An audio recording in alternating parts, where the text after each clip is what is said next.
pessoal! Vivemos em um mundo da linguagem, onde cada coisa possui o seu nome. Você tem seu próprio nome, o seu gatinho também tem seu nome.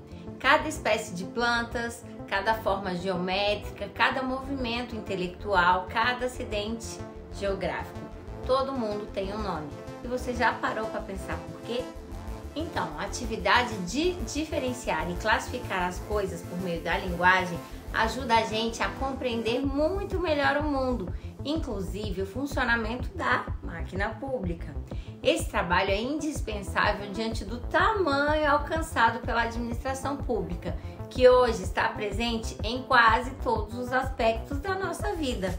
Assim, para a gente compreender o funcionamento do Estado, é necessário dar nome a cada uma das suas atividades, classificá-las, etiquetá-las, colocar cada uma delas dentro de uma caixinha, de modo a diferenciá-las das outras modalidades da ação realizada pelo Estado. E é disso que a gente vai falar hoje e também em outros episódios dessa nossa série sobre os atos administrativos. Nesse episódio, a gente vai tratar especificamente da classificação mais fundamentais dos atos estatais. A classificação de acordo com a função estatal desempenhada pelo ato da autoridade pública, para entender o interesse público. Cada função do Estado, seja ela administrativa, judiciária e legislativa, é responsável por um aspecto do Estado.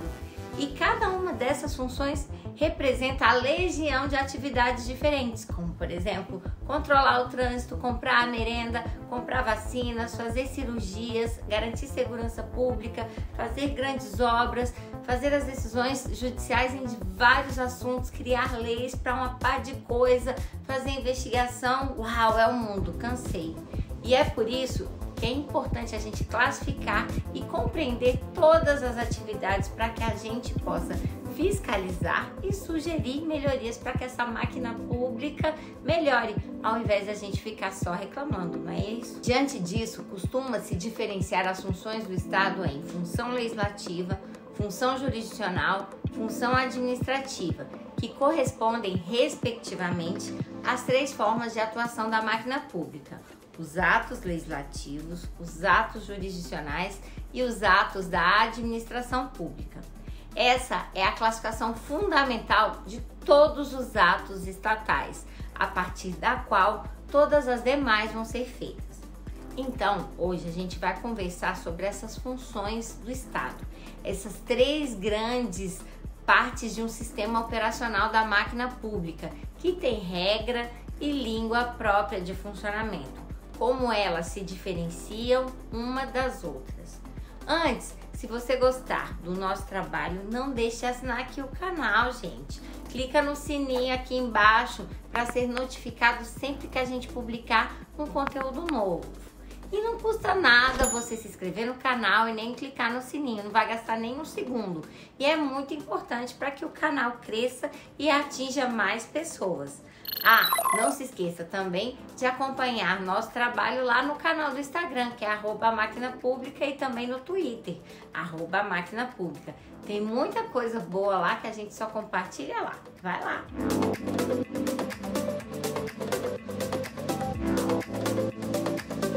Em um Estado de direito, a função legislativa provavelmente é a atividade estatal mais importante. Cabe a ela, por meio dos atos legislativos, criar normas gerais e abstratas para regular as diversas situações e relações sociais existentes no mundo aí da vida.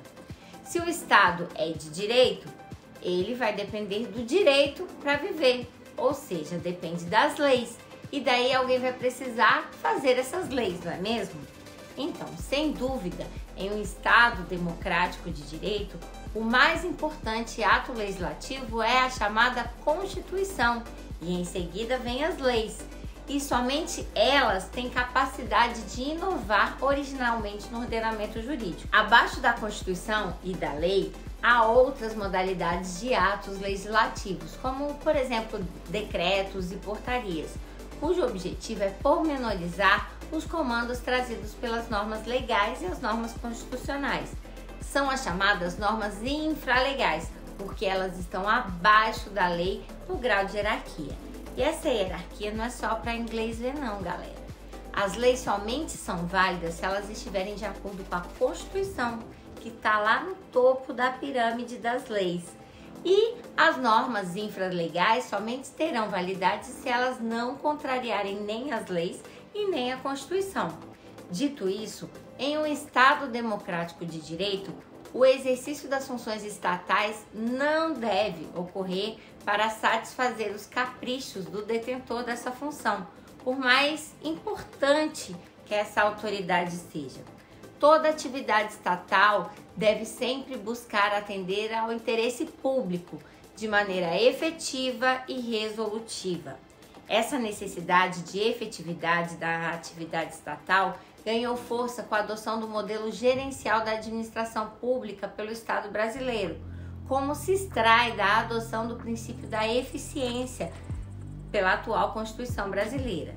Temos vários vídeos aqui no canal que tratam desse assunto e vamos deixar os links aqui embaixo na descrição. A estatal deve ser examinada a partir do seu impacto positivo, direta ou indiretamente, na vida das pessoas. Isso vale inclusive para a função legislativa. Editar leis à torto e à direito e com grande volume não satisfaz o interesse público. Fazer lei custa caro e, para tanto, uma lei precisa ser fruto de uma reflexão, de um amadurecimento e de um conhecimento profundo sobre aquela realidade em que a gente busca impactar. Nesse sentido, seria importante que todo projeto de lei fosse antecedido por um estudo de impacto legislativo, para a verificação das reais consequências da sua edição. Porém, infelizmente, é o que acontece muito na prática, não é mesmo? Na melhor das hipóteses, são feitas aquelas audiências públicas, que são reuniões onde qualquer pessoa pode participar e dar lá um pitaco sobre a elaboração de uma lei, com a participação de especialistas das universidades, dos segmentos sociais impactados pelo problema, e tudo isso visando elaborar um documento legislativo de maior qualidade. Porém, frequentemente nem sempre isso acontece. Não se produz bons projetos de lei com pressa e nem na calada da noite, inserindo aquele monte de jabuti nas leis, ou seja, artigos e matérias que nada têm a ver com o objeto original da lei, fazendo um verdadeiro contrabando legislativo. Por sua vez, a função jurisdicional tem por objetivo a aplicação dessas normas gerais e abstratas a casos específicos, de maneira a resolver definitivamente conflitos entre as partes, que podem inclusive integrar a máquina pública. A função jurisdicional é exercida por meio de atos jurisdicionais, principalmente por meio de decisões e sentenças judiciais. Porém, constituem também atos jurisdicionais os atos que compõem o processo judicial, como os despachos e as certidões. Muito pouco se discute na arena pública sobre a efetividade dos atos jurisdicionais. A gente está acostumado a tratar a função legislativa e a função jurisdicional como emanações assim do poder divino e não como um serviço público como outro qualquer. Somos muito mais críticos com o poder executivo e com, às vezes, o legislativo do que com o poder judiciário. Assim, a gente não cobra deles a responsabilidade e a efetividade, a resolutividade, metas e indicadores na sua atuação. Isso tem mudado, sim, é verdade, nesses últimos anos. Cada vez mais decisões judiciais são objetos do debate público, principalmente aquelas decisões do STF. Em nosso episódio sobre o Poder Judiciário, a gente explicou direitinho o porquê que o STF tem ganhado tanto protagonismo aí na arena pública nesses últimos anos. Como sempre, o link para esse episódio está aqui embaixo na descrição. Assim, cada vez mais a sociedade precisa compreender o melhor funcionamento da função jurisdicional e amadurecer as suas formas de controle desse segmento da máquina estatal. Pois bem, mas aí, qual seria esse parâmetro para a gente verificar a efetividade desses atos jurisdicionais? Bom, os atos jurisdicionais, eles devem ser avaliados especialmente pela sua capacidade de resolver, ou pelo menos mitigar o conflito entre as partes envolvidas.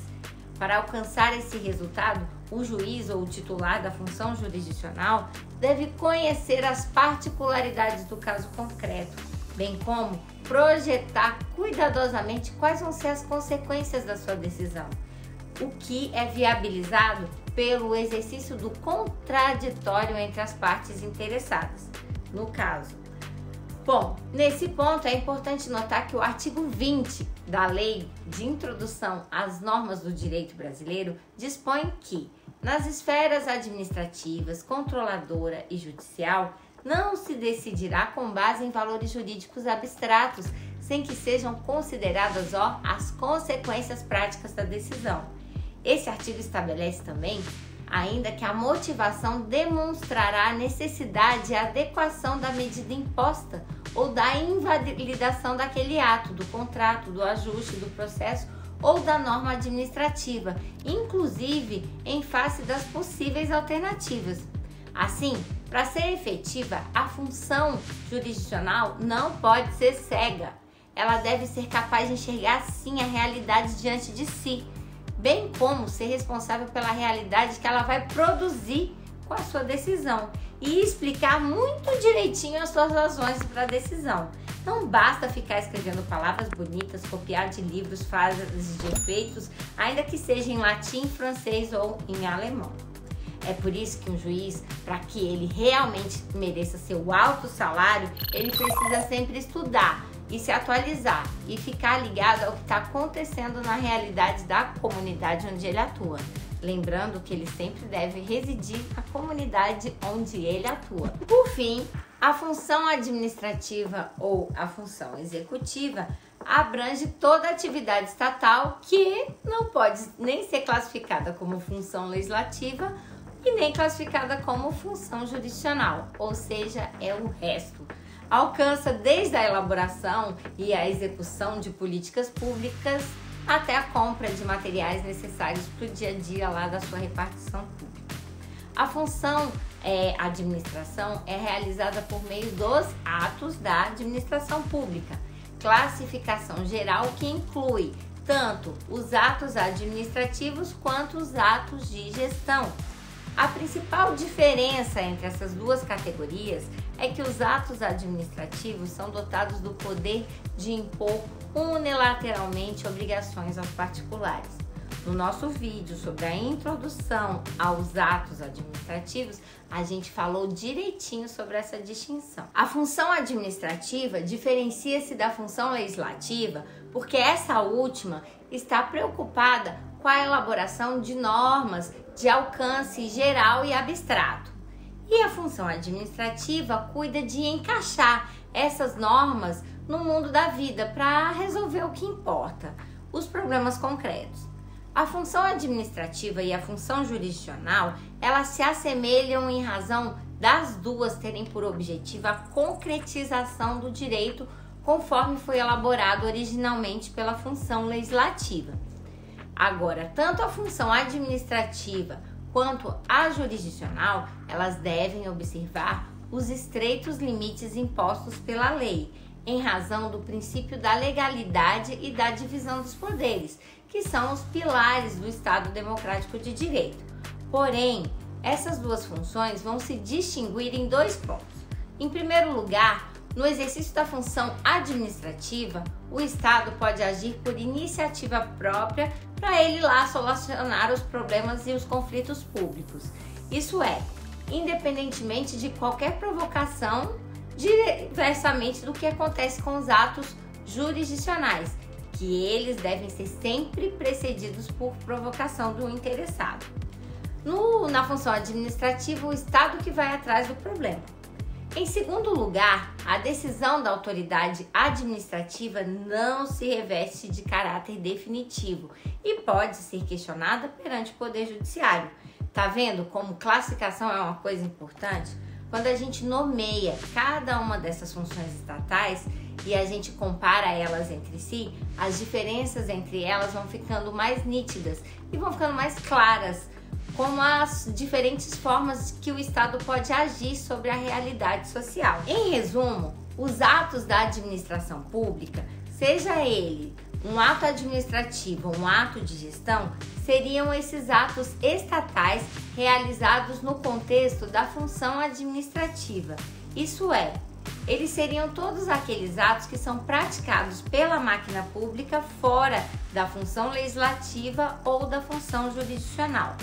O objeto do estudo do direito administrativo é precisamente os atos da administração pública. A efetividade dos atos da administração pública deve ser sim mensurada pela sua capacidade de resolver os problemas que lhes são apresentados. Deve ser o melhor caminho para cumprir esse objetivo, em comparação com as demais alternativas disponíveis, por imposição também do artigo 20 da Lei de Introdução das Normas do Direito Brasileiro, aquele mesmo dispositivo que a gente mencionou aqui quando a gente falou da avaliação da efetividade da função jurisdicional. Lembre-se, a administração pública não existe por si mesmo, mas sim como um instrumento para construir uma sociedade melhor. E aí a gente sempre tem que buscar a melhor alternativa.